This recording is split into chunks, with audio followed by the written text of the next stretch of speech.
holidays, everybody. In case you watch this video next year, Happy New Year to all of you.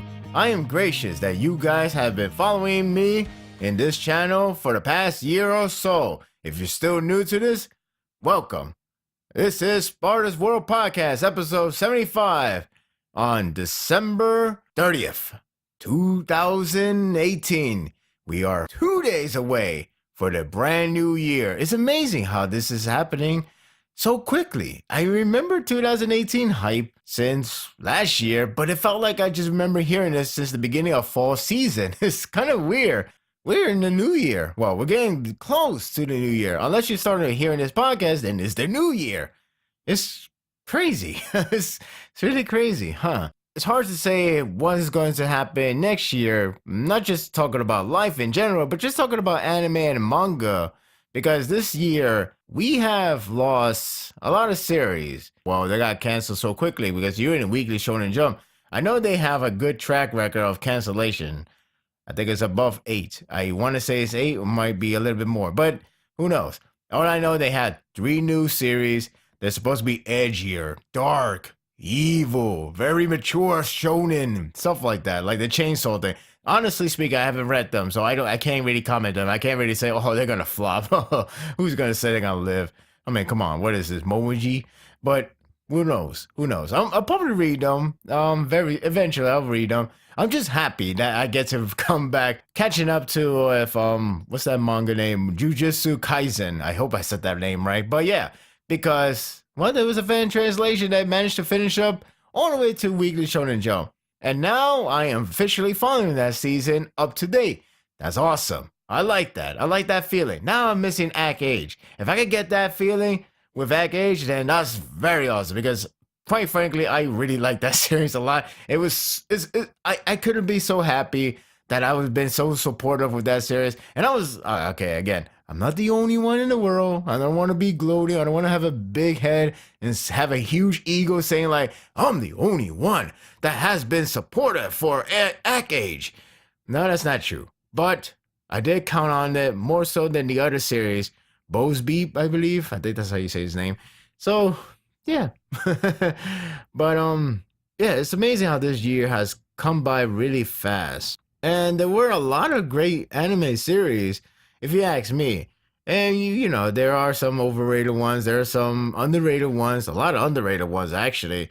A lot of underrated ones that could be qualified for Anime of the Year for a lot of people, including myself. But it's just the way it is. And you know, I know it's hard to describe which is considered overrated or underrated. Well, overrated, you could kind of easily tell whether it's just for an American market or the market in Japan or the market elsewhere.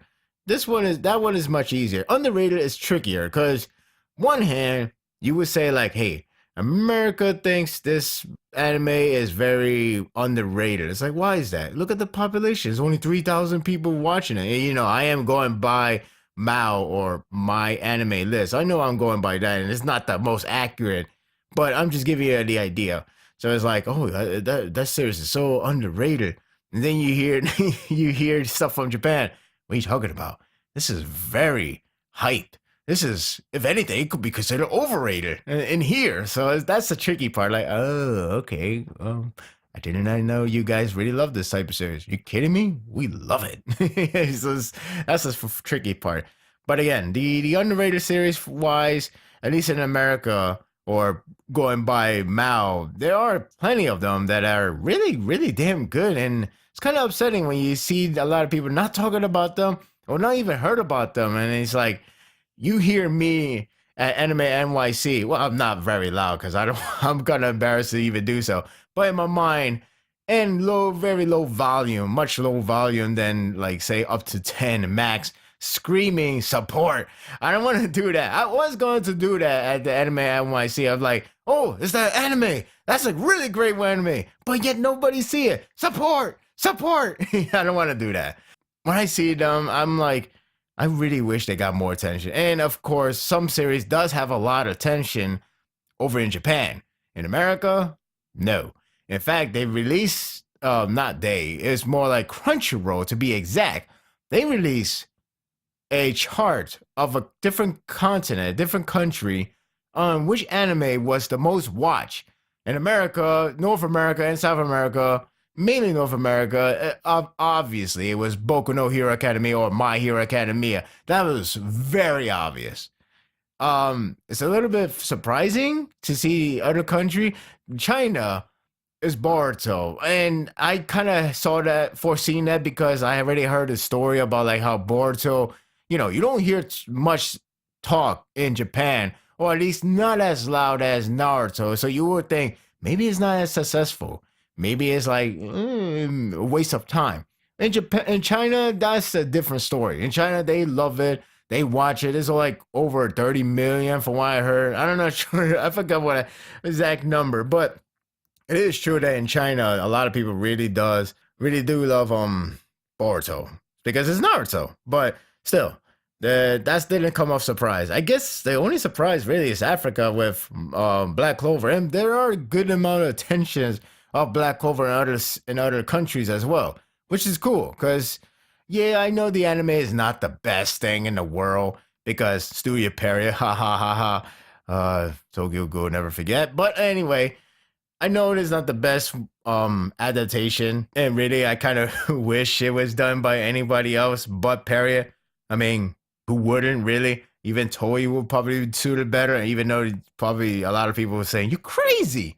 But anyway, yeah, even if that's the case, I still consider to like, you should go try to watch it because the content is pretty cool. And it's funny how a lot of people are turning heads about on that series because it's the same thing with me. You know what? I should just tell you. The thing is, I am planning a video, pretty much a round two or part two to one of my older videos, which is the Black Clover first impression. And I know some people didn't like it that much, or maybe they didn't think I could give not much chances, even though I ended at the very end saying like, there are potentials. This show has potential. This series has potential.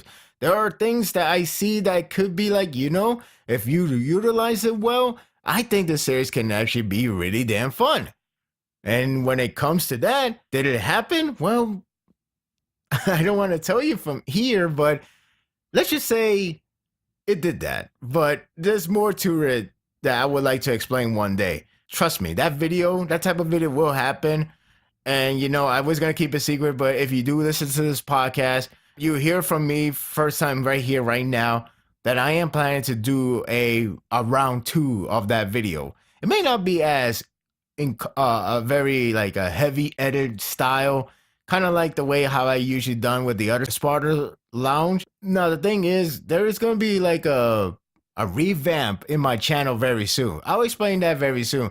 First, I want to focus on the best of anime, because that's gonna take a lot of time in my hand. And then you got like a lot of reviews to talk about in my podcast, like not the podcast, like in my channel, because it's like you got Attack on Titan, Gintama. Both of them are long chapters. You know how many stuff I got to talk about now?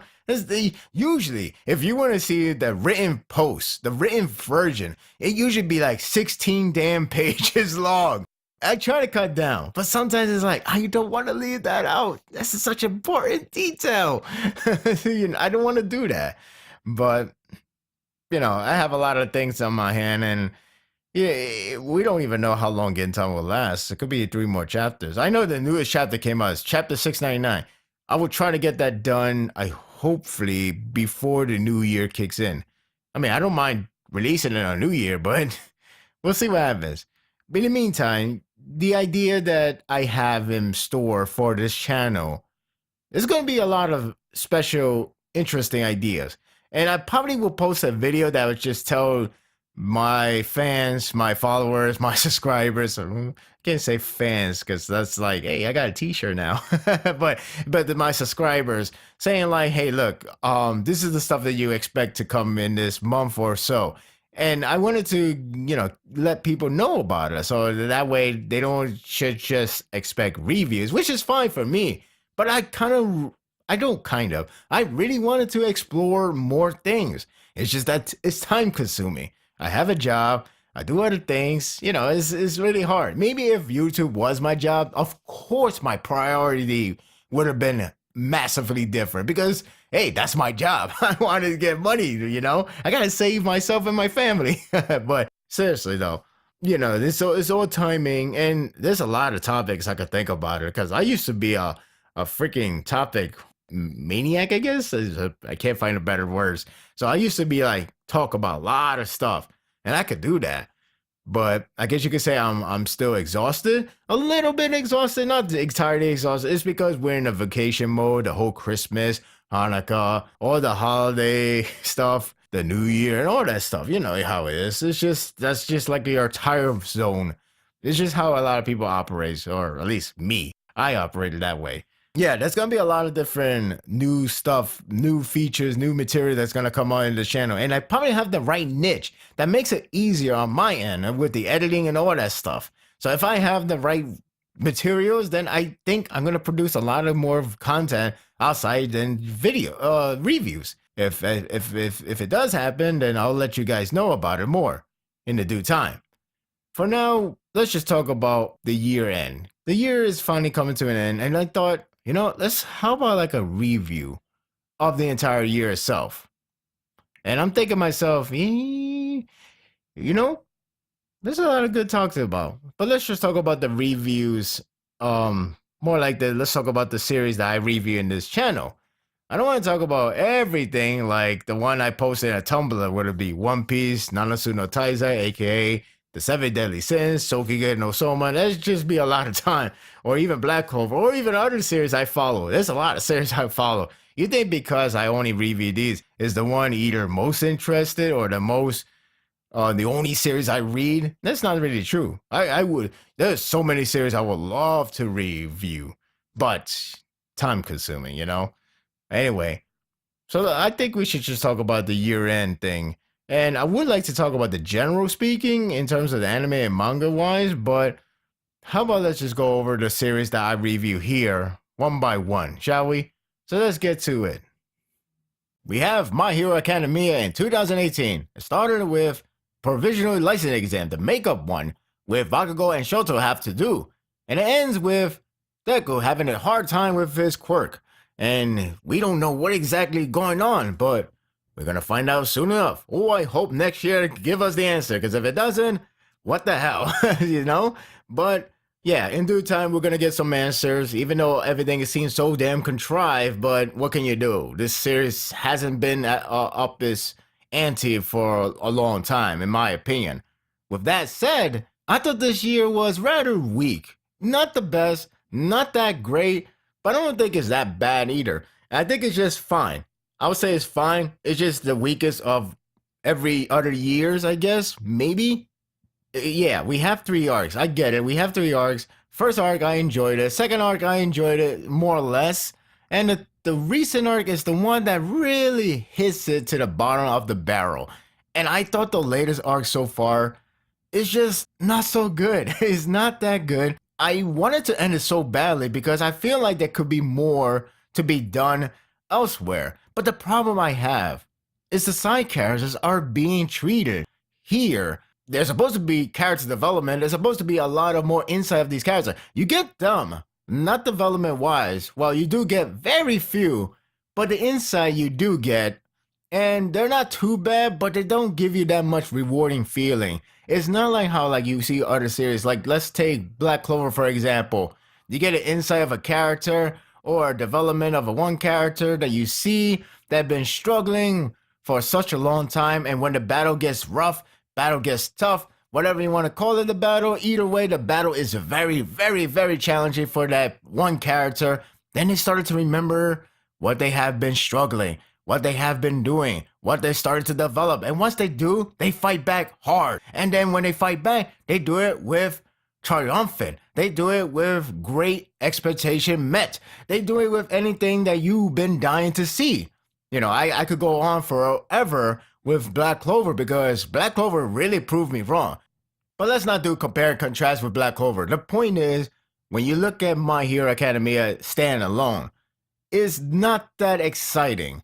And I know a lot of people find it exciting. Again, this is my opinion. This is just me out of my opinion, I'm not trying to tell you should not like this art. I'm not like the fans who try to tell you're an automatic hater because you don't like the arc, or something like that. Trust me, I have experienced myself. Well, maybe not towards me, probably one day in the future, but I often joke. If I were to go to that subreddit of My Hero Academia, I will get floored. I will go back to zero karma. I got like nearly 10,000 karma, and I could imagine if I go there with one criticism, I would just go back to zero because all the negative will come at me.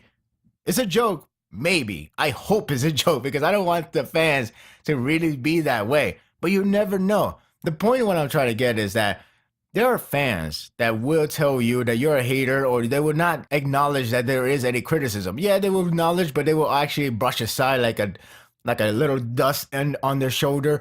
And that's fine. You're not supposed to agree to everything. You don't need to even agree with my opinion.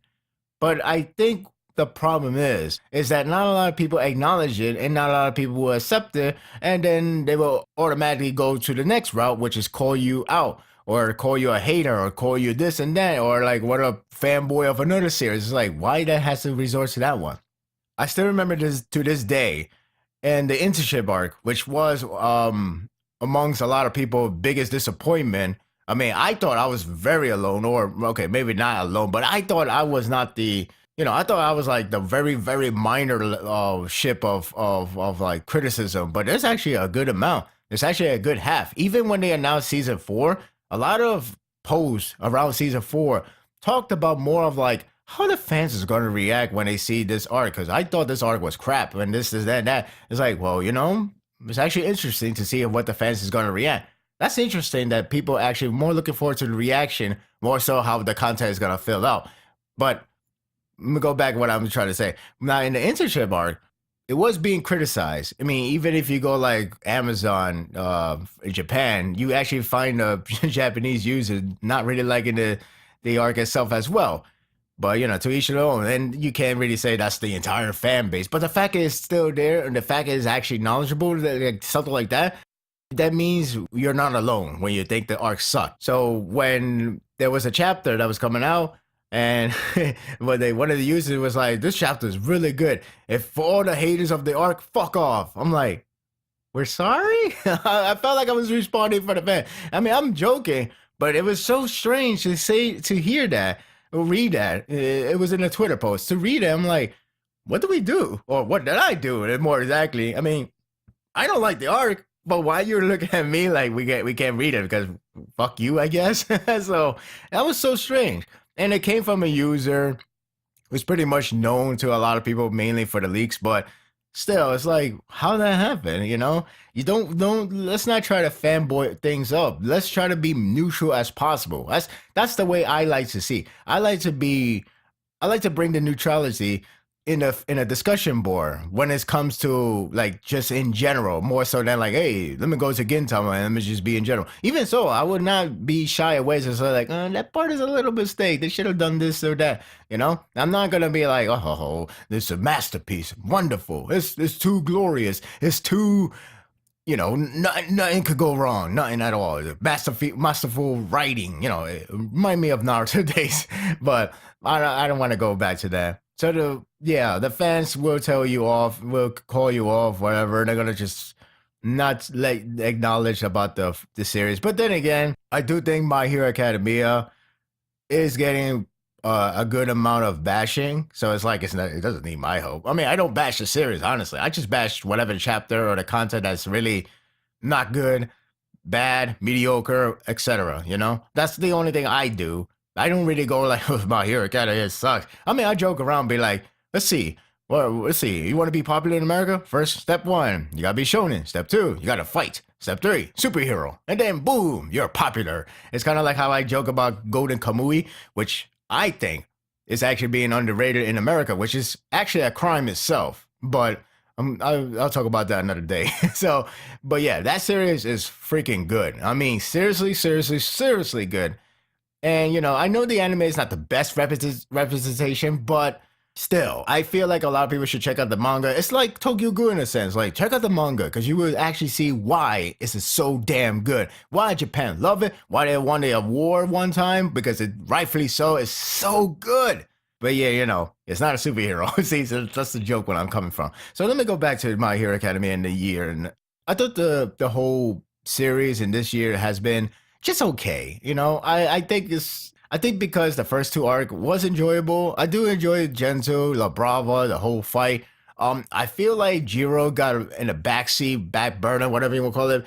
And I know that was her time to shine, but sure it didn't help her. Sure didn't help her in the popularity poll, but whatever. It's not wrong with her character, but it just doesn't feel that. Again, it doesn't feel as rewarding as I mentioned about the whole Black Clover reward system, where you got the character who has been struggling. This is the worst challenge of all challenges, and then that character finally develop, evolve, all that stuff, and you feel like yes, finally. With this series, it's like, oh, okay, there's no yes, finally. Even with Momo, it's like, well, I got the acknowledgement from her. I'm gonna show her my best. And then you see what happens. It's like, where's my reward? The worst part is there's no really aftermath effect. For example, when you have Tenya, who's trying the damn hardest to try to show the improvement, and he has done good job. But after he lost or get a draw or whatever, he felt that. He's like, damn it, I could have done more. But with like characters like Momo and the other, they're like, well, we should never destroy that building. I agree. That's it. That's it. It's like, and it's so inconsistent with the teacher telling them like, what you should have learned from this. Well, I should have learned that I could have controlled my quirk much better if I know my confidence was at the right place. There's nothing like that. It just keeps flip flopping. None of these characters are really developed, but they just show you what they can do, what's their personality. And I know a lot of people are like, oh, personality is all you need. It's like, yeah, but how many? How many characters can we say we only need personality and you can call them a good character?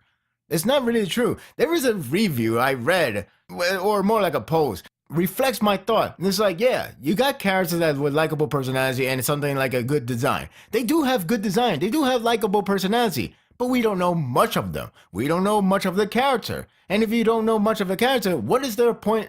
What is the point to root for them? There is no point to root for them. There is no point to care about them. You only care because of personality and the design. And that's how I see it. It's the same thing with Naruto.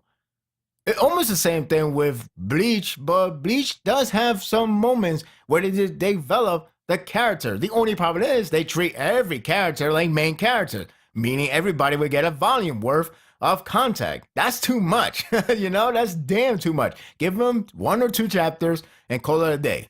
That's all they need.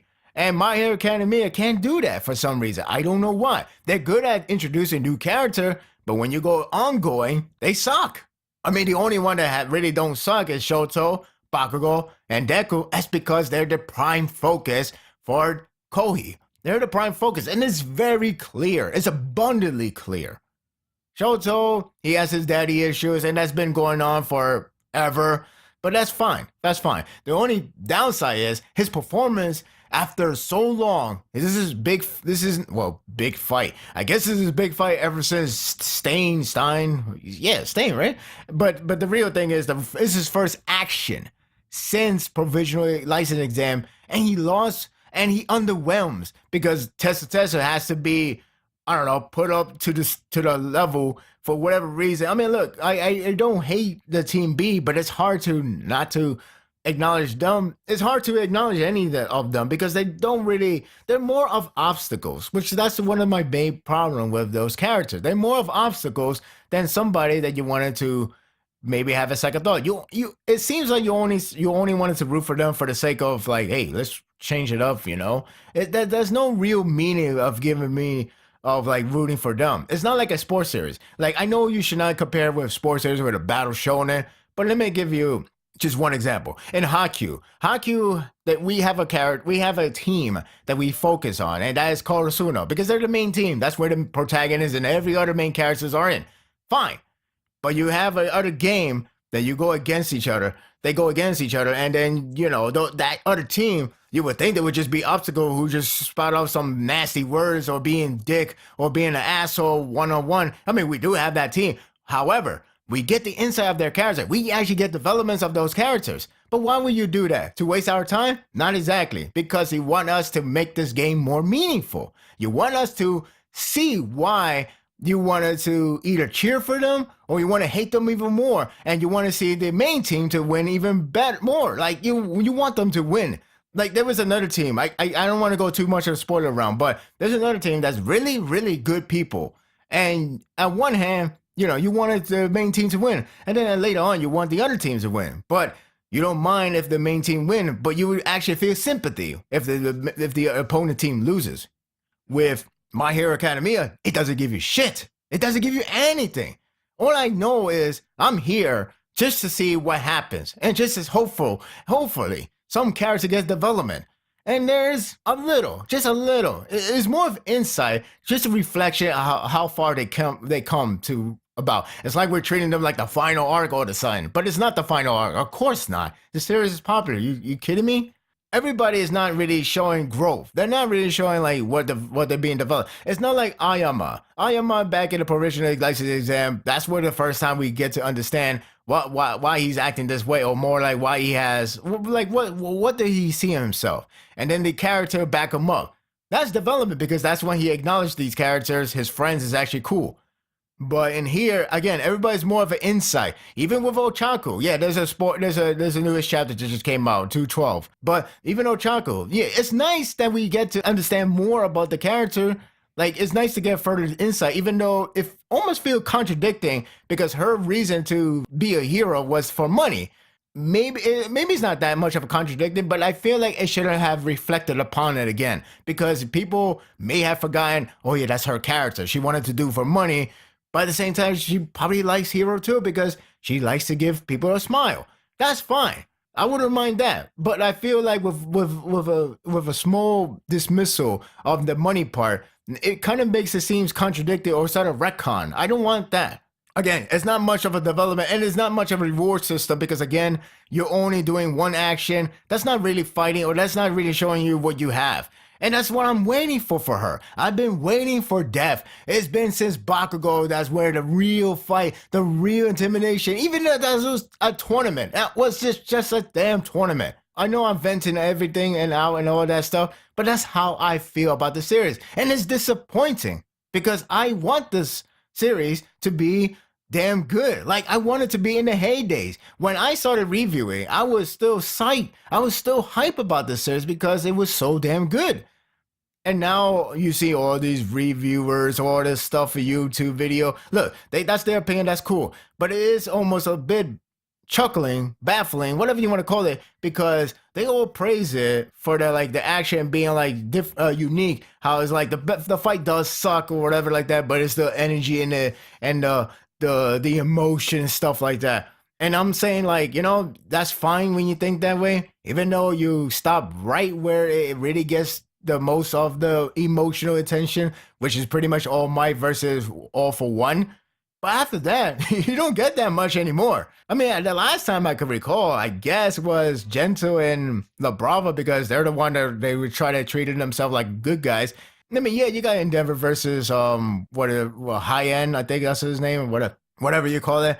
But it's more the standard level. Other than that, the fight hasn't been on par as well. Some of the choreograph really started to show how lackluster it has been. I don't know, maybe in due time. I hope next year will improve because really I'm really fed up. I'm really bored with this series. It's the reason why I take a very long time to review this series because it's so boring now. And I don't want that to happen. I don't want that to be. I'm not. I know I sound like the greatest hater right now, but you gotta understand where I'm coming from because I've been following the series since chapter 32, 33. I know it was around the sports festival. I've been following this series, and then it's just frustrating that how things has changed from that time to now. I know a lot of series can't last long. I know a lot of series does dip in quality. I feel like this series dip in quality a little too fast, at least compared to Naruto. I know Naruto, a lot of people like to say part 2 is where it starts to go downhill, or even after the True Exam it started to go downhill. I personally saw the downhill begins Kage Summit arc, if not the Pain Invasion, despite how good there are to remember for. I understand that. But for me, I feel like My Hero Academia went downhill fast. like around 100 chapter. Like provisionally licensed exam was more like, okay, I'm gonna give it a little more. I'm gonna give it one more chance because yeah, that arc was okay-ish, but maybe the next arc would do better. And the next arc happened, and God knows why. So yeah, I'm just hoping next year is a much improvement. This year, it's fine. It's not the worst thing that ever happened. It might be the weakest of all year for My Hero Academia manga sense because I know the anime is out there, but still, like in terms of manga sense, quality and all, I thought it was the weakest one, and I can only hope next year is far superior than this one. Let's change it up a bit. Let's act like My Hero Academia was like the Raw, a WWE Raw program, while we treat Kingdom like the NXT. Now, if you don't know the reference, let me just give you the lowdown. Bad to good. There. As simple as that. I know that sounds like the most biased user right now, but in terms of enjoyment, it's definitely night and day because Kingdom this year was excellent. It was excellent. There were slow paces, but there are rewarding for those slow paced moments, especially with the backstory with Ohan and other build up that leads to the greatest climax with the mountain tribes. It was just phenomenal work. It was just so damn stellar. And yet we do have breaks from Hara. That's pretty much following the route of Oda. I mean, he probably thought, you could do that? You could take a break? Then again, I am the most popular series in my own magazine. Yeah, I'm going to request a break. But seriously, this year was damn good for Kingdom. And it started with Ohan getting in trouble and Shin saves the day. And it ends with Ohan getting in trouble and Kanjo saves the day. I think. There's no early chapter, so I don't know what exactly happened, but oh god, talk about the cliffhanger of all cliffhanger, but it's a hell of a cliffhanger that I would take. Because if you ask me, the cliffhanger describes best on what Kingdom has been serving for a long time. Entertainment, excitement, the energy, the hype, the greatness. And that's what Kingdom does. That's what every manga should do. Just give you the entertainment, you know? That was so hard to ask for that. But anyway, with Kingdom, I thought this year was great. I thought every part of the chapters, all the part of the battle, all the all the focus from each part of the battle. Ryo, the left wing. Well, actually, the left wing didn't get focused. The right wing, all that crazy stuff. They're all fantastic. The fact that you actually have Heki starring in one of the best chapter of this year. That's a phenomenal work. I love that chapter for the record. The chapter where Heki got the kill against the Churong King. That chapter was awesome. I love that chapter. I praise that chapter to high end. And it's not because, oh, it's Heki, yeah, Heki, glorious. It's not that. Honestly speaking, it's because the quality, the writing, the way how it was structured, the way how the action, like the impact, it felt like it was like immersive. You was so into it. I was so damn into it. I remember thinking like, shit, I think Heki's gonna die here now. And then I think the Figo King was gonna die. Hell, everybody I know bet on Figo King to die, but he didn't die. Instead, he showed the awesomeness of his character. How awesome he is when he becomes friendly to another person, which is Heki. And it was awesome. I was like, oh yes, this is the manga, man. This is the manga that for whatever reason Viz doesn't license. I don't know what's the reason, but it better be a damn good, understandable reason. It better not be like, I don't think the interest is there. No, there is interest. We fucking want it. What's so hard to get that damn manga in a U.S. state? Yeah, so the the content in this whole year has been stellar. There's a lot. I think this year mainly focused on the Mountain Tribe because Mountain Tribe did take a lot of volume. I think it actually took 2 volume or a volume and a half, but they did take a lot of volume. But it's understandable so because they were in the midst of the most important battle, and now we're in another important battle, which has been crazy so far. But the Mountain Tribes battle it was a hell of a ride because you got Yotonwa in action, and she was a badass, and she was brilliant, and she was charismatic, and she was likable, very likable. And that's what makes it great because you give these characters time to shine, whether it's just through actions, through personality, to development. That's what we need. And it got all of that in this one arc, in this one set of year. That's what we have. Yotamwa is just awesome. She's getting her figurine. I'm definitely getting that because she's awesome. I always liked her, and I'm happy that she even shined further in this year. And Banjo was like, one of my favorite characters. That's like outside of the Hishin unit and all the other characters because he's been a badass. And this year, he's seriously a one badass guy. He is nothing to mess with. Like he was awesome here. I like so many character. I said kanji. I like so many other characters here. Heki, he did a great job here for portraying the underdog. Even though, yeah, he had that rough part with the whole supplies getting burned up, and it was hilarious how Yotanwa did give him a chance. But a long time ago, she actually wanted to kill him because, like, what the fuck? He messed up my supplies. That was funny. But that's the thing. That's the thing about the kingdom does. Like, they can bring the laugh, the joy, the hype, the energy. You can't really see this just a man series. I know a lot of people say it's man series because everybody's macho and all that stuff. And there are female characters. And again, when the female characters are shown in this series, they are badass. They are awesome. Kyokai, Yotamwa, Katari. Katari was great. I got the name right? Excuse me, it's Kitari. Kitari. She was awesome too. And I love that chapter where she finally got her revenge. That chapter was brilliant because I just like the dark shades on the layer. It gives that vibe like, well, this guy is done. He is fucked. And that's what we want. Rewards. We want that rewarding feeling. It's like One Piece in a sense because in One Piece, they have a lot of enemies, a lot of bad guys that are so cruel, that are so dislikable, have punchable faces, all that stuff. And when they get their comeuppance, it's so damn rewarding because you've been dying to see them get their ass handed to them. So in Kingdom, it's the same, or they die. but point is, they get what they deserve. So when Katari meets Bunin, it was like game over right there. And then it makes it even better with her emotion. Her raw emotion just comes out at all the swings because she really adored her brother. And I could relate to that. I love my brother too. It's like, simply love is very powerful, guys. if you have a brother, sister, whatever, doesn't matter. Point is, if you have a sibling, it's like one of the best friends that you could ever ask for. And that's how I see it with my own sibling, my own brother. But yeah, with this whole story, it connects to me. It talks to me. It speaks for me. And it was just awesome to see her getting the revenge and the way how it pans out, the whole action scenes, the sequences. It was just so rewarding. It was like, yes.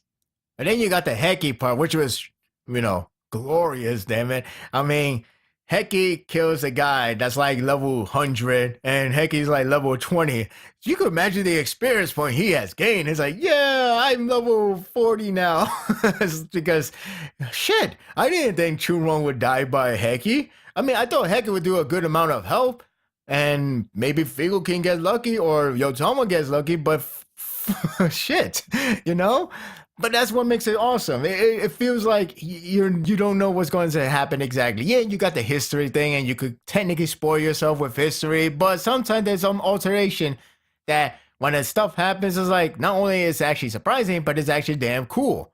So that's awesome. That's something that I like about Kingdom. Yeah, it is following history, but at the same time, there's just a lot of alteration because for the sake of the story within the manga writing more so than the historical writing. But I thought that's really cool. I thought that was really neat. Unless Heki did kill the guy. But then again, Heki doesn't exist. Heki was supposed to die way back when he first introduced. But then Hara realized, oh shit, I got the wrong person. Or I got the wrong name. He's freelance now. So he can do anything what he wants. He could kill him next arc. He could kill him in this arc still. He could do whatever he wants. That's fine. I don't mind that at all. But yeah. So it was awesome to see the end game of the Mountain Tribes battle, especially when they took over the Chunrong base. It was like so glorious. It's the art design. The artwork has been stellar. The artwork always give that magnitude, like the whole, oh, that is brilliant, or like, oh, that was awesome, oh, that was bone crushing. It has that monumental feeling that I come to like for any series. You know, a lot of people don't like those silent chapters where there's nothing going on, there's no real development. But like, even though Kingdom is not like a silent chapter, but Kingdom, what they do is like they use a huge space for that monumental feeling. Like for example, when Olsen finally makes a movement after so long, you see those army. It's kind of it's not kind of, it does give you that feeling of like chills because you're seeing an army who has not been harmed, who has not been touched, and it's like, oh dear, those guys are done. Those Zhao army are done. Like it gives you that goosebumps feeling like, this is crazy. That's what I like about Kingdom. That's what it does. It's like reading storyboards more so than reading a manga. I think I heard that somewhere before. Maybe that's why I'm saying it again. But it's kind of true though when you think about it, because that's where the fun comes in. That's where the feeling, the passion, the energy comes at. That's where all those energies is oozing out to you.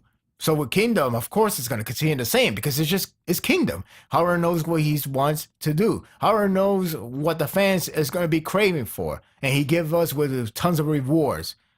Of course, it's not perfect, but again, lately the series has been stellar. The series has been doing a lot of development, and there's a lot of development this arc so far for a lot of characters, including Ohan. Ohan's getting a hell of a development. I think this is the year where Ohan shined a lot, especially when he did one awesome maneuver. I love the chapter where Akakin saved Akko. That part was amazing. Because I was really, really convinced Akko was going to die because Mako dies, so Akko dies, so they both dies, that kind of stuff. But that fight against those two generals, that was just crazy. I was like, oh my god, this manga is amazing. And then when Akakin comes in, it was like, oh, that was crazy, or oh shit, oh that was it. That was great. Honestly speaking, I feel like the series could be great when you do live reactions, especially with me, because I would have reacted so many times. You would have heard me going, oh shit, oh, okay, oh, a lot of O's. So I don't know. Maybe I should do one day. Maybe I don't know. I don't want to show my face. That's my downside. All right. So there are slow paces moment where you get the backstory of Ohan, which is interesting in my opinion. I know a lot of people probably don't care about too much because it's Ohan. Ohan's a prick. Even though he has lightened up a lot in this arc. He has lightened up. He has shown that he truly loves his people. He truly loves Yokoho unit. And that part, it helps me out too. And he's not that much of an asshole to Shin. Even Shin thought the same thing, like, this is very unusual of Ohan. What the hell is going on? Are we really going to die? Well, he didn't say it like that, but he pretty much reacts to what we reacted. Like, he is acting differently. But that's great because character development. We need those. We need backstories. And the backstory helps because every time I see Olsen treating Ohan shit, I'm thinking to myself, does he not like his son at all?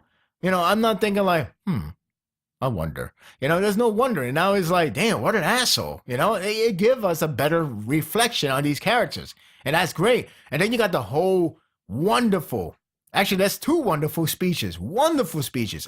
Love those chapters. They don't need actions. All they need is to speak up, and it will be awesome. And that's what those two chapters did. Those two chapters has delivered among the best thing that happened in Kingdom, and that's with the speeches that makes it feel like we're at the end game. We're at the final arc. It's not the final arc, but it feels like it because Shin reflects everything. That Hisha unit went through hell, and they're not going to stop there. And then Ohan's similar, only his way of words is differently, and it still feels damn passion. It still feels motivated. And I love those two chapters. And then we get the action chapters. And the action chapters are being so damn good as usual. But the cliffhanger, my God, that cliffhanger got me chills. I was shaking up. I didn't know what's going to happen. All I know is the narrator said that Ohan is about to go to one downhill spiral because this will be his defeat. We don't know what's the magnitude. We don't know what exactly is he going to be defeated. We don't know how badly the damage will be on him and his unit. Hell, who is going to survive is the other question as well. And that remains a mystery. Next chapter should be amazing, should be brilliant, And it might come on next week after New Year. Maybe. I don't know.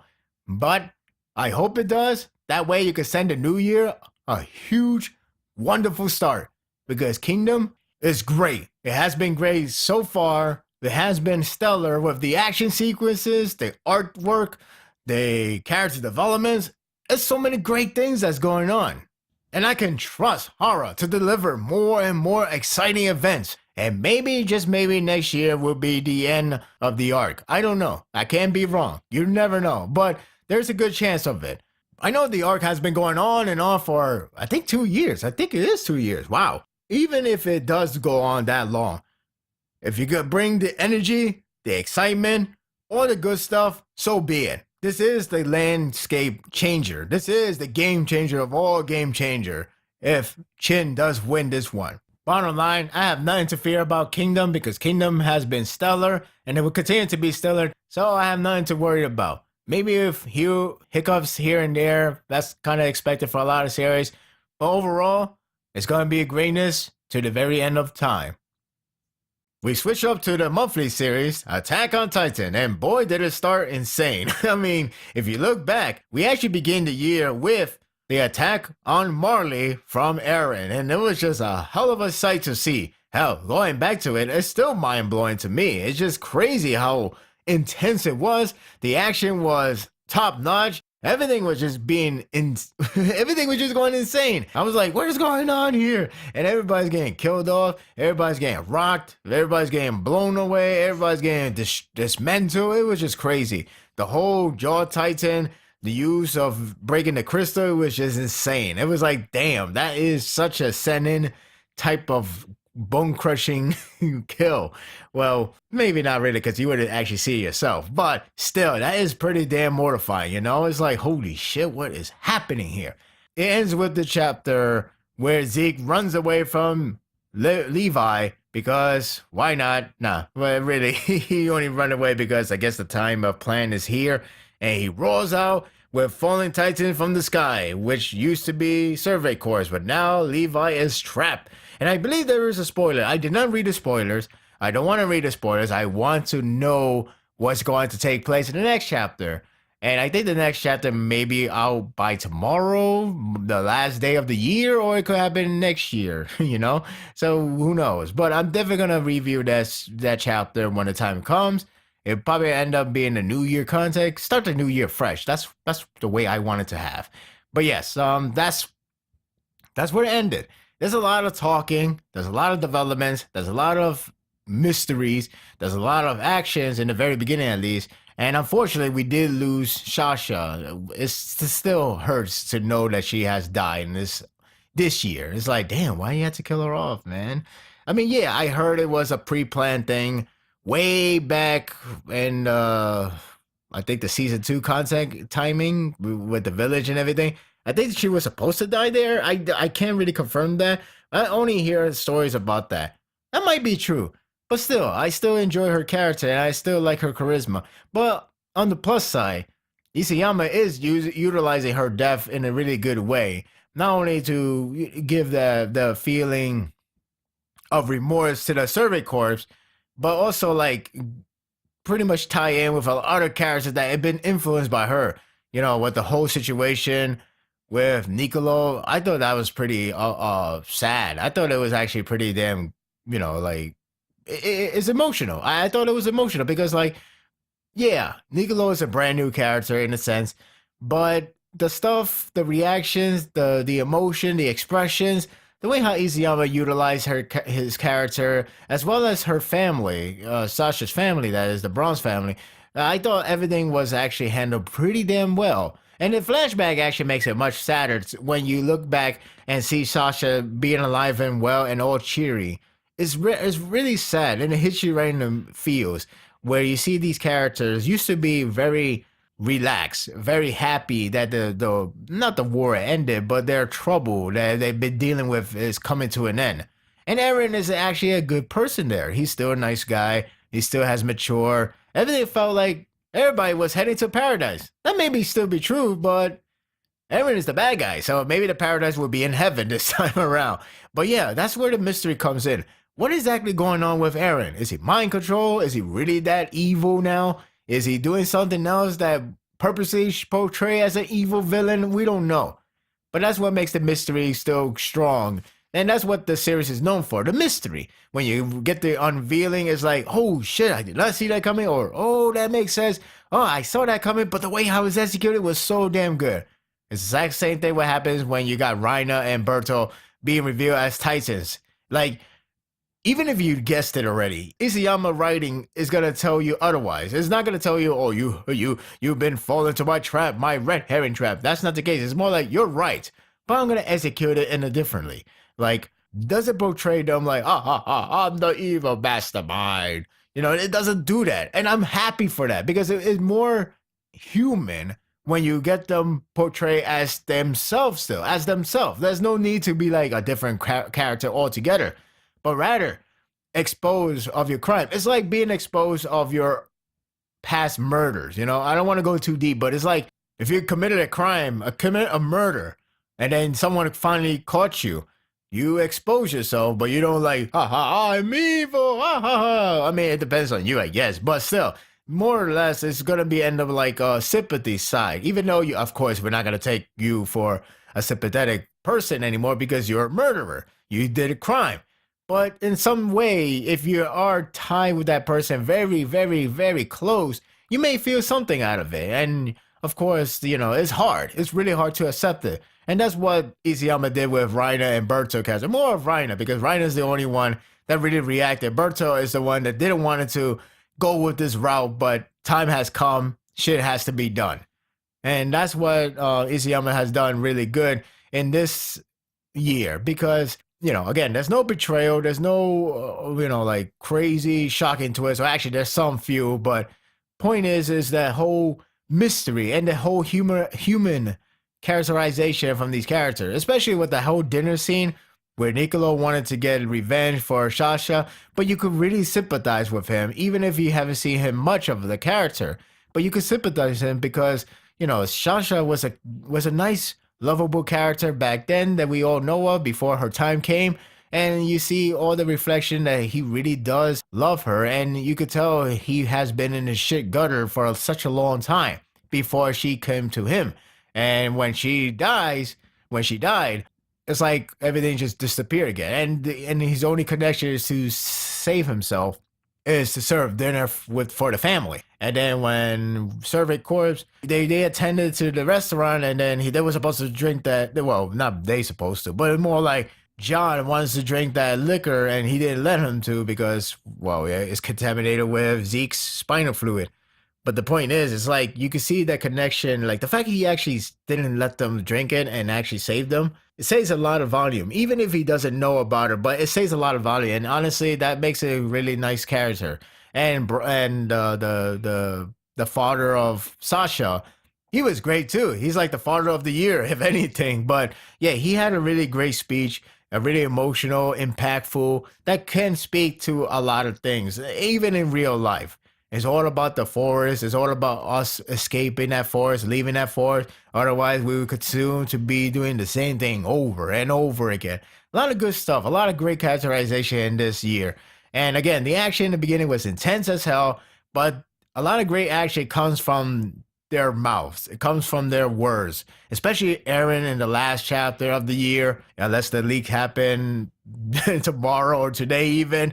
But even if that chapter is the end of the year, it was a great way to end the year because you are now confused or convinced that Eren has lost his way or has lost his charm and become a full-fledged tyrant. We don't know. I don't know. I don't want to believe that he has become 100% evil, 100% tyrant. I do think there's some motivation that we are left unheard of, you know? Maybe there is more to it. It has to be more to it. It's weird every time you look at a flashback, and Eren was such a nice guy. He loved his friends, unless he's lying to them through his teeth, but I don't know. I don't think that's the case. I mean, it's been shown throughout the entire series. Why start now, right? And, you know, I can understand he was fed up with Mikasa, fine. But I think saying always hated her from the beginning is bullshit. There has to be something more to this story. And no, I'm not saying, oh, I want to save my parent. No, could you destroy my parent? I don't care about Perry in this series. And if anything, nobody's gonna really win. Even if Eren is the real father of Historia's baby, like really, I don't even think he give a shit. All I know is that he cares about giving that freedom, ending the tyranny of all tyranny of in every country, which is ironic because the plan of world flattening is tyrant stuff, but it is what it is, you know? But the point is, it's like, what is going on? We don't know what is exactly going on. All I know is that Eren has burned bridges with Mikasa, Army, and probably much more later on. I don't know. But there's got to be some reasonable answer to his character change. There's got to be a reasonable reasons why he's doing all this. It just has to be. I'm not convinced that he's 100% evil for the sake of evil. Maybe he is mind control. I don't think that's the case, but I do believe there's some other motivation that he's not speaking of. But I guess we have to wait and see it next year. Now, the question is next year going to be the end of Attack on Titan? It's hard to say. This is a monthly series, and monthly content has been utilized to show a lot of stuff. It could be like if you have a one big fight, it could all be done in one chapter. It sounds crazy, but again, it's a monthly series. It's not that crazy. It's not that far-fetched. And actually, one chapter for a fight is not too bad. Maybe a half a chapter, that is kind of weird because like, damn, that's a fast pacing. But entire chapter, even in the weekly doses, it's actually not a bad thing. It's actually kind of good. It's actually a good pacing right there. It depends on the circumstance. Maybe if the fight is so hyped up, maybe it should not be one chapter long. But in a monthly case, that's fine. That's totally fine. But when it comes to utilizing the content itself for Attack on Titan, it's been utilized really well. I know there's a lot of talk and a lot of speech, but a lot of people didn't find that to be a trouble thing. And that's great because that goes to show you how much we care about the story, characters, and everything. If you give us that time of care for these characters, the story, everything about it, that doesn't have to require all day, everyday action. I mean, when the action happens, it's awesome. But when you get character interactions, developments, and all that stuff, it's great too. Because we care about the story. And if you have fans care about both worlds, then that's great.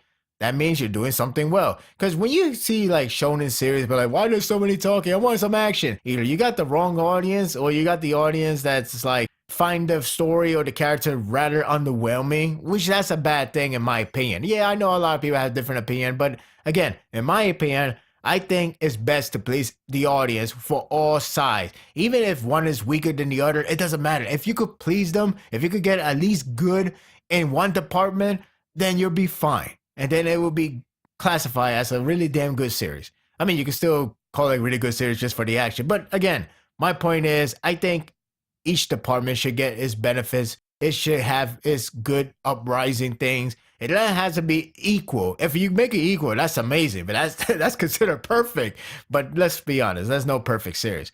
But what I'm getting at is that Attack on Titan has been delivering a lot of great stuff. And yeah, I know it took a while to get the action. But again, if people is not complaining too much with the action and get a lot of development, a lot of setups, a lot of mystery, then that's great. I'm not too worried about this series. I'm just wondering if the series will end next year. Is it possible it's going to end next year? Maybe. It's a big maybe. It's a huge maybe. It's a good possibility it could end next year. I'll say a good, maybe 65%. Let's give it a 65%. Yeah, I got to throw that extra 5%. Maybe it won't end next year. I think it will end next year. Maybe. I don't know. It's really hard to say because a monthly chapter is a lot. It's a lot of content. And again, Isayama does know how to use 1 month of worth of chapter and utilize give out almost nearly 4 weeks of content in weekly doses. In the meantime, I think it's best if you just enjoy the ride and don't worry about too much about when it's going to end. There's no 5 chapters to go, nothing like that, not yet at least. There might be like that one day, but in the meantime, just relax and enjoy the ride because it has been stellar. It has been a blast. It's been a hell of a ride with intense action, with a lot of mystery going on, a lot of character interaction with developments, a lot of story mystery goes on. It gives you wonders, like many theories come about. A lot of great things that's happening so far. This is supposed to be last arc, correct? If it's the last arc, it definitely is actually. then it's been a hell of a ride so far. We just had to end it with a huge bang. And I know there is that one final panel where it's supposed to say you're free or I'm free. I think it's you're free. We don't know what exactly takes place in there or how it's gonna lead to it. But let's not think too much about it. All we have to do is enjoy the ride because if anything, it may end next year, but the ride is always gonna be forever remembered. I know I have Kimetsu no Yaiba to talk about, but since I started it just recently, I'd like to save that for next year. If there is one for next year, I think it will continue on. Maybe there's a great chance. Actually, there is a great chance too that it will continue on over whatever is happening in the arc that we're in right now. I know a lot of things is getting a closure, but maybe there's more to it. And there's a lot of series that we keep saying, oh, it's going to end here, it's going to end here, and then it doesn't end here. But you never know. Anything is possible these days. But in the meantime, let's talk about this series very briefly. I started reading this series this year. I know there's been talk about it for a while from a very, very low fan base, but I have discovered that. And I know the series was in Weekly Shonen Jump for quite some time. So I decided to read it this year because out of curiosity. And the fact that the table of content or the weekly ranking system, even though it's not really much of a ranking these days for the Weekly Shonen Jump, but it has been promoted. It has been ranked 1, 2, or 3, top 5 many times before. And you see like some little insight of other fans or the fans that put their inputs in the website, thinking about like why this series is so incredible, whatever like that. And Tokushi did help out to make me curious on why this series is being beloved or why this series has good quality. I decided to read it this year, and I don't regret it one bit. I thought this series is really damn good, so underrated in American standards because we don't there's not much talk about it here. If the anime does a great job to promote it, then I think we're gonna get a lot of people talking about it. I expect cosplay in next year conventions, but you never know. But it doesn't matter about popularity to me. It's because really the series itself is fine as its own. It doesn't need a popularity. It doesn't need to be as huge as My Hero Academia, Naruto, and whatnot. It doesn't need to be that. All it has to do is to deliver the great content, and that's all I'm asking for. That's all probably a lot of fans asking for. We don't really care too much about popularity. I think the only reason we want to be popular is to have a fan base to talk about it more, to understand why we like the series and whatnot. Stuff like that. That we wanted to have more people to talk to with. But, you know, I understand that some people do not want the popular to go overboard. I mean, look what happened to My Hero. Some say he got become cancerous. I don't know about that, but it is troubling in some form of way. But all fan base are in one shape or form. But point is, you know, this series is something you should really check it out yourself. It's getting an anime, so you may want to wait for the anime to promote it for you and get your hype up. And hopefully you guys enjoy the series as much as I do, if not more. In general speaking, with all the other mangas I have followed, I think it's been a stellar year. Black Clover come off the most surprising for me because it has been a series that a lot of people have started turning their head and say, this series is actually pretty damn fun. You see, a lot of people, a lot of reviewers or YouTuber, anime tubers, I don't know what you call them these days, but a lot of those people actually did not like Black Clover or thought Black Clover is just a 100% generic piece of crap. I mean, you know, maybe they didn't say it like that, but a lot of people do not want to get involved with the series and just like, whatever, it is what it is. Then you start to see a lot of fans not only building up, not only growing the base that is, but even the so-called haters are becoming more of a fan or becoming a believer of like, you know, the series is actually pretty good. And to me, again, I'm letting you know that I am making a new video that is pretty much a part 2 to my first impression. And it's a first impression for a reason. It's not the best impression. I thought Black Clover is just what it is. It's fun. It's good in some form of way. I don't think it's the worst manga of all time. That's a load of crap. I mean, we all read bad mangas. We know what is bad manga. I don't know why they call it worst manga, but hey, it worked for publicity because it sure got me interested in a very ironic way in a sense. But you look at the series right now, Black Clover is really impressive how much it has evolved and how much a lot of fans are actually liking it more than My Hero Academia, despite the popularity is very, you know, the gap is huge. It's not it's not like, you know, like 100,000 to a million, but it's like a good 300,000 to 800,000. Let's just say, for example, it's huge though, but it's not the worst. It's not like, trying to go in against Naruto in his heyday or One Piece in Japan only. It's not like that. But the point is, Black Clover is really damn entertaining. It's amazing because everything I said that I wish to happen is happening now. Not only that, but it actually does a little bit more than that. If you go back to watch my first impression video right now, you will hear me talking about potentials. You will hear me talking about these characters, the heroine. Hopefully they were involved. Hopefully they will do more than just be, I'm a love struck for this guy. Anything more than that.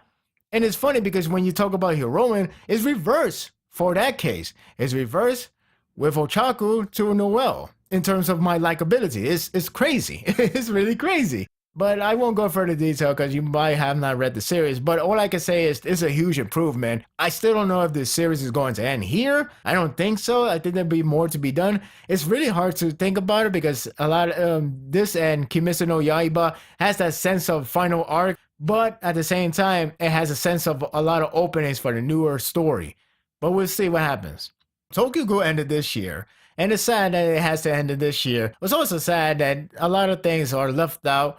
Or maybe there will be cover in some way. A novel would be good. I hope there would be a novel. But for what it was, I enjoyed the ride. I really liked the story. Despite the ending didn't really cover too much of the story. It kind of like just brushed aside in a way. But the characters are still like, all stellar, all great, all captivating, all emotional. I like that. And I like the moral in the end. Again, the last part of this arc was the little shaking up part where a lot of things seems to be like just trying to get out of the way, just trying to finish it. Aside from Kaneki aspect, the protagonist, everything is done nicely well, in my opinion.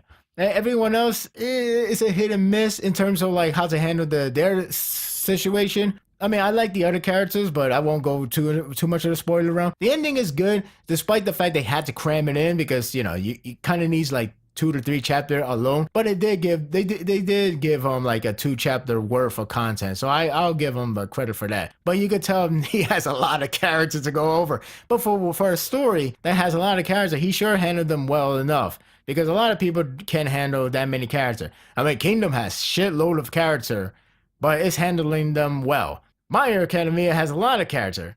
It is not handling well, but that's just the way it is. A lot of people has their own preference. But yeah, Tokyo Ghoul has ended this year.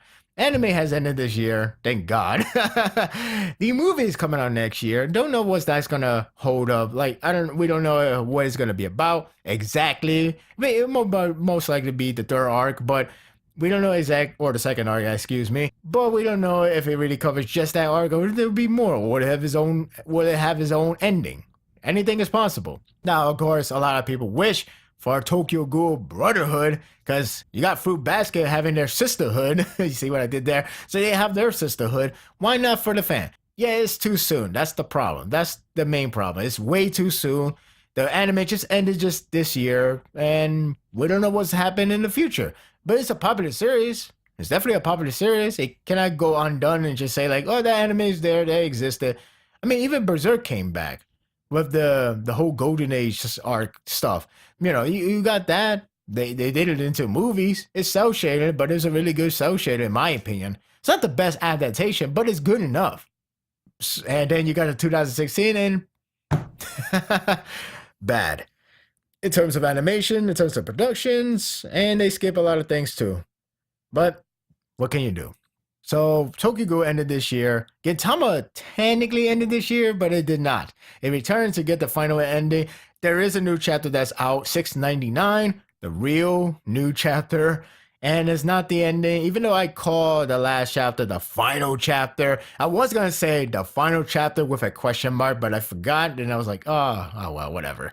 But it's not the final chapter. The real final chapter is still unknown. It could be 701. It could be 702 or more. We don't know. We only know that it's going to have 3 extra chapters. And Gintama's chapter 699, I definitely going to review it. It might come out New Year. I don't know. I can't guarantee it. But all I could say is that, damn, how I miss this quality of writing, how I miss this quality of choreograph, how I miss this in general.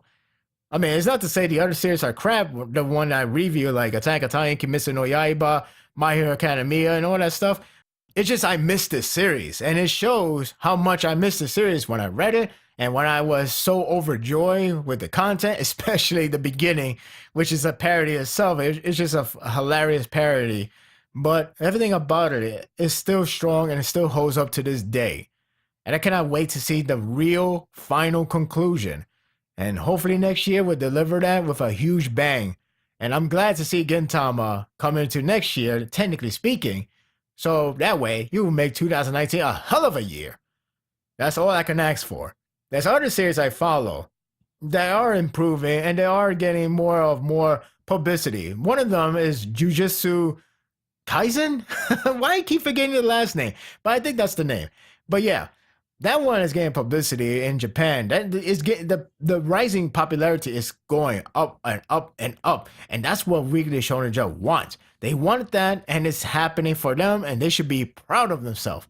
Now, is the series really that good? I'll say this. It is entertaining. It is good. It's not the best thing that ever happened yet, but it's definitely one that you should try to check it out for yourself because it reminds me of Bleach mixed with exorcism, but like Blue Exorcist, but not exactly like, it's always gonna be like one large enemy, one small enemy, one tricky enemy. It's gonna be like Bleach scope, like, oh, you're fighting against human and human. It's a human v human. There's nothing like insane big monsters. Maybe not now at the moment. I mean, there are some, but it's not the real main focus. It's like Bleach. You know how like they fight Hollow in the beginning, and then when they got the Shinigami coming in, that's when everything changes. The scope, the premise, everything. That's like that for Jujutsu Kaisen. So with Jujutsu Kaisen, it's like it's entertaining because not only it kind of remind you of Bleach in some way because of the art design, but even like the foundation or the fact that they're more mature with the way that they handle the things. So I think a lot of Bleach fans probably look forward to something like that. And for me, I am entertained so far. I like the characters. There are a lot of promises, especially the heroine. She has a lot of promises. The hero, the protagonist himself, there's an interesting way of handling the QB, the Hollow Ichigo inside of him. There's a different way of handling in this series. I mean, it has the same thing. He's evil. Don't use that power. But the way how they trying to interact each other, it's different, and it makes the story interesting, especially when you wondering if that person will show up or not. It's like a time bomb that you don't know what time is it, and that makes it interesting for us to be compelled by the ongoing scenario. And you don't know when it's going to happen, or you do know what's going to happen, or you maybe not. Nobody really knows. You act like you know, but you don't, because it comes and goes. I mean, one of the arc is only 2 arcs, I think. One of the arc, you thought this guy's going to show up, but instead something else happened. It's like, that's pretty messed up. That's where the interest comes in. So yeah, definitely try to check that out. Personally, I like Act Age a lot right now. Act Age, I'm still waiting to catch it up in the manga because, the Weekly Shonen Jump officials, they only started to translate where Japan was left off 2 weeks ago. And the problem is that we left 5 chapters behind, and I had to catch up with that one. But definitely, that's a really good series as well. It's very different from every other one because the other ones are battle shonen, of course. But this one is a really nice, laid back, not slice of life. It's not really slice of life. And I think that's another interesting part. It's not a slice of life, but it has that feeling of the slice of life atmosphere. And I like slice of life a lot. But it's not only that, but it has a lot of mature content of acting, of the realism outlook of acting and all that stuff is really interesting and is really compelling, especially when they get to the acting part. It kind of has that Soma without the etchiness, the way how they go to a different world based on the acting skills. It's really good. It's really nice. The character has been really matured. They're really mature. They're really nice. They're compelling. And I think there's a lot to be offered in the series in the long run. So I'm happy the series actually lasted longer than a lot of people probably thought it would not last. But I'm glad it was proven wrong, myself included. And then you got Golden Kamui. Golden Kamui has been hell of a series. Even if you're not fond of the anime or you thought the anime was alright, I still think you should try to check out the manga because it's so damn good. It's so entertaining. That last chapter was a hell of a cliffhanger, much similar to Kingdom in some way, but it has its own cliffhanger that makes it very rewarding, but yet leaves you very, very hungry for the next chapter because well, I can't go into the detail because it's spoilers alert.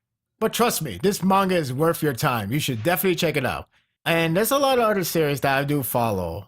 Maybe I should start updating my Mao page with manga because a lot of people don't know which series am I following. Do I quit the manga? Do I say, nah, no more of this series, please? But there are a lot of good series out there. I think this year, in terms of manga runs, has been really good. Has been really good. Yeah, it's kind of ironic. You got the most popular series like My Hero Academia. I already said my point. Not that stellar, but it is there and it is around for fans to be happy, even though it has been too many dragging places and slow paces, especially low count pages. That doesn't help at all. No way in hell it did.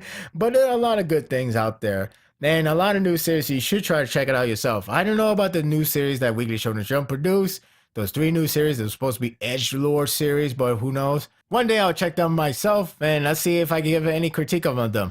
But regardless, there are a lot of good series out there. Weekly Shonen Jump, Young Jump, even in Shoujo realm. There's a lot of good ones out there. From what I follow, again, I gotta update my follows and more and more I want to produce more impression videos because I miss doing them and I miss trying to give my reason why I think this series is good, why this series is bad, why this series might need some little work but has a great potential, stuff like that. And there are a lot of series I follow, and I would love to read them, but it's all time consuming, so I can't really do them. But nevertheless, if you're a manga reader fan, there's definitely a lot series to offer. Shonen, seinen, romance, drama, whatever.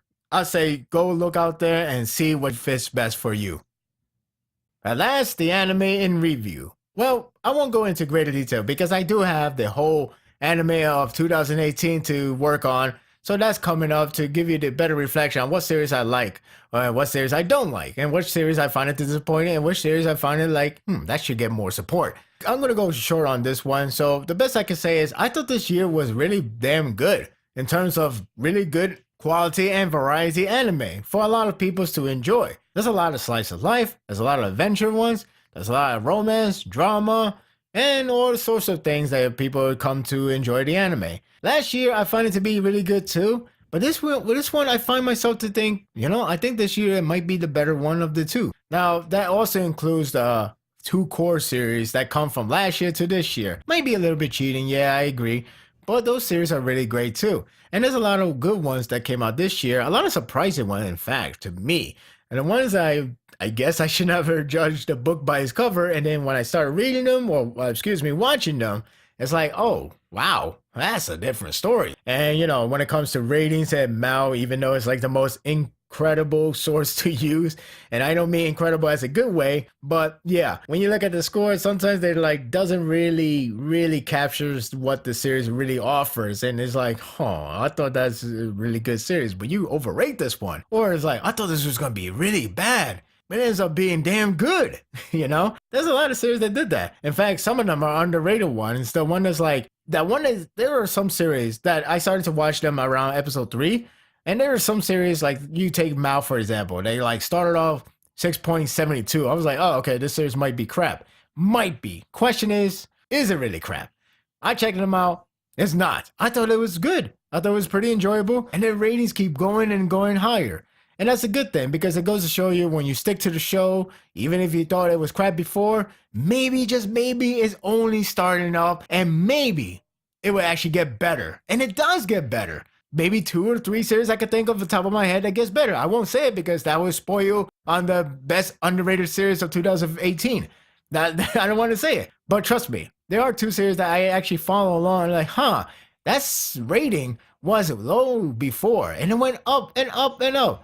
Because a lot of people are so judgmental at first glance. And not judgmental as a whole, but judgmental at a first glance. And that's the problem we all have today. It's like, why are you not waiting for the series to end first? And then you can start reviewing. And then you can start talking about crap about it. I mean, I know there are people that does, let's see the first 4 episodes, if it's good or not good. But what if that first 4 episodes was like the worst part, and then after that it gets even better? It happens before. It's not the first time. A lot of series does that. There's one series I might put it in on the radar. I'm still debating and I'm still looking at the members count. But it's that one episode. I don't want to tell you one number, but it's that one episode that changed the entire thing entirely. I know I said a redundant thing, but that's how much of a surprise I felt. It's like I started saying different things that I didn't expect to be that damn good, and I was like, holy crap, this is interesting. I'm actually compelled to see what's gonna happen next now, and that's what happens with a lot of underrated series this year. I see a lot of newfound good moments, newfound really good anime that nobody probably haven't seen yet because they probably saw it first glance and they thought it's crap. It's sad, but that's just how a lot of people work these days. If you're like that type of person that's patient and actually want to see the whole and you still find it crap, that's fine. That's totally fine. That's completely fine. All I'm saying is don't judge it because of the first episode ends up being shit or second episode being shit or anything. There's some exception. Of course there's going to be some exception. I'm just saying, like, there are series that you probably should try to wait until you finally get to that. Maybe it's better to drop the series halfway point. I know that's such a stretch. I know that sounds like it's such a stretch, but sometimes you cannot just judge it by the cover. You can't judge it by the first episode. You can't even judge it by the first 3 episodes or even 4. You have to give it all the way to 6 maybe, and then you could finally say, you know what? I thought this anime was bad, but I think this is actually getting good. Or, you know what? This anime remained bad as I thought, so I'm just going to drop it. I haven't dropped an anime, even if they are shit. I will continue to watch them until I finish them. It's just the way I work. I guess you could say the completionist inside of me is really, really, really bad. I don't know. Whatever floats my world. But point is, I think there are a lot of underrated series that a lot of people probably drop off because of the fact of the premise. And there are a lot of series that's actually overlooked because it's not a fighting one or it's not a Sakaga trigger happy world. You know, I respect those people that likes those type of anime, but I think a lot of people should try to check out the other one. Now, if you're only Sakaga person, fine. That's fine. If that's your choice, that's your genre of choice, or not a genre. It's not really a genre, but that's your preference. If that's your preference, that's fine. All I'm saying is, like, a lot of people have a lot of different standards, but I do think a lot of people should try to give it a watch to a lot of series, or give it more time to the one that are considered underrated or considered overlooked. And sometimes the series that, like, hey, why Japan like this series? You know what? Japan has shitty taste. Well, same can be said for us. We can't even get Kingdom for freaking gods. We can't even get that series. Even if there is some reason, it better have a reason. But all joking aside, everybody has different tastes. There's no such thing as Japan has shitty taste, America has shitty taste. We all have taste. Whether it's shit or good, it doesn't matter. We have taste. Point blank and simple. But for this year anime, I thought it was really good. I thought it was really enjoyable. It had a lot of variety. Hell, I'll even tell you right now that I'm having a hard-ass time to pick the best anime of 2018. And this might be an announcement before the 5 starts begin, before the video begins. There might be an announcement. You'll see yourself. It's rather funny, but that's a good thing, because it makes it harder for people to try to choose which one's the best. I can't go by like, oh, Crunchyroll thing, because they do have their own judge and all that stuff, and every awards has their own way. The only problem is the nomination picking is rather BS, because it's all, if you're popular, cool, you're going to win. Well, not win, but you're going to be in the final. Like, of course that's going to be the prem. And yeah, some series are exceptions. Some series don't get away with it. But most of the time it does. And there's a lot of category that seems like it's just a throwing bone scenario rather than like a real prestigious one, they do have them, but there are a lot of awards category that's really unnecessary. Best hero, best heroine. It's a lot of BS things, stuff like that. I mean, that's their choice. I understand. But all I'm saying is, like, when you choose the nominees, it's always going to be a popularity base. And then it sucks that the series that you know is going to be dismissed because it's not popular. And that's the problem. Of course, when they get to the final, at least the judges are more fair and they actually give the rightfully deserved series. So that's an upside. Just the downside is the whole getting to the final round of the nomination, the brackets of the award ceremony. That's the only downside. And it sucks that it has to be us. That's why when it says like, oh, it's us to choose, I'm like, oh no, we don't want to do that. Let it be the editor's choice. Let it be a separate thing. Like, okay, the best anime of this year is Made in Abyss, but the editor choice picks My Hero Academia. Stuff like that. I don't want that. I want that more so than I want us to be the nominees choosers or whatever you want to call it. I don't want that. It just doesn't make it fair play, in my opinion. But everyone has their own style. So my style is pretty much like any anime that came out this year is going to be nominated, are going to be counted as like, be part of it. And well, I don't have a trophy. I wish I have a trophy. But like, here you go, sir. You deserve that trophy. I don't have a trophy, but I do wanted to talk about them because I do feel that these series, underrated, overrated, whatever rated, deserve a lot of recognition for all their hard work. And that's why I do these type of awards, not just to get some conversation from people, not just cause controversy, depending how I can do it. Maybe I put Conception as the best anime, then I can settle the score. Nah, but seriously, I just want to start a conversation with other fans. Maybe I can find people that really like the same series I do, and just want to present the recognition the series deserve. Is something I really cherish about. It's the same thing I felt last year. I was really passionate about these giving awards to these series because I feel like they're so damn good. And of course, in the end of the day, it's not that much prestige of awards wise. I understand that. But for me, again, my target is to draw the audience and have some good discussions. See who agree or disagree with my viewpoint. That's why we do it sometimes. We may not have the trophy. We may not have that much prestige. We may not that important. But we have something that we all share, and that is the passion of anime, of manga, of movies, in general, anything. That's why we still do it, because we want to share our thoughts, our feelings, our passion for these categories, because that's what we love. That's why we're here for. So I'm doing the same thing for the best anime, because I love anime. I love these things. I love anything that I follow along. Anime, manga, movies, whatever. That's why I do this every year now, just to see where people could come in. Even if I don't get anybody, at least I express my thoughts, and at least I show them what series I really like, because I just enjoy this type of material. It's just who I am. Overall, this year has been a really stellar year for anime. Yeah, I know there'll be some haters because overrated or it's not the old anime, boo-hoo, or stuff like that. I respect those guys too, but still. There's always going to be haters. There's always going to be people that love it a little bit too much. But regardless, at least it's fun for all of us. And that's the important thing about it. And that will do it for the podcast. I hope you enjoyed this one. To be honest, I almost didn't want to do a podcast this week because, well, there's not much topics to talk about. But then I found myself asking, why not talk about the series overall of the year? And that's a good idea. So I did that. And even if it's venting frustration, even if showing overexcitement I am, whatever it is, at least I have fun to do it. And I hope you guys have fun hearing about my opinion on certain series. I hope all you guys had a great time this year. I know there's a lot of hiccups, a lot of troubles, a lot of problems that America, other countries, other nations have gone through. But if we are still around, or we are still alive, we are still with our family, friends, and still happy, that's the most important part about life. And we are continuing on to the next year to see what is there to offer. If you like this and want more of this, subscribe to my channel and my world will be yours to stay. Until next time, take care and Happy New Year to all of you.